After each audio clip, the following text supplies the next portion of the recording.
Hi నమస్తే friends. టమాటాలు cheap ఉన్నప్పుడు ఇట్లా టమాటా చట్నీ చేసి పెట్టేసుకోండి. దోశలకి, ఇడ్లీలకి, చపాతీలకి, అన్నంలోకి కూడా సూపర్ అనమాట. ఇంకా టమాటాలు హాఫ్ కేజీ టమాటాలకు చూపిస్తున్నాను. హాఫ్ కేజీ టమాటాలు చిన్న చిన్న ముక్కలు చేసేసుకొని ఒక నిమ్మకాయ సదంత చింతపండు వేసి ఉడికించండి. నూనె వేయకుండా ఉడికించి చల్లార్చి ఒక టేబుల్ స్పూన్ కారం, ఒక టేబుల్ స్పూన్ ఉప్పు వేసి గ్రైండ్ చేసి పక్కన పెట్టుకోండి.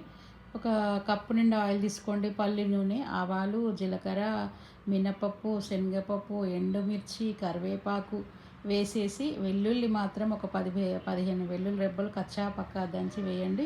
పసుపు మాత్రం వేయకండి, ఎందుకంటే కలర్ చేంజ్ అవుతుంది. రెడ్ కలర్ ఉంటేనే బాగుంటుంది. మీకు నచ్చితే వేసుకోండి. ఇంకా తాలింపు అయిపోయాక ఈ చట్నీ అందులో వేసుకోండి. చల్లారిన తర్వాత స్టోర్ చేసి పెట్టుకోండి. ఫ్రిడ్జ్లో పెడితే 1-2 మంత్స్ వరకు ఉంటుంది. ఈ వీడియో మీకు నచ్చితే తప్పకుండా లైక్ చేయండి, షేర్ చేయండి, సబ్స్క్రైబ్ చేయండి. Thank you for watching.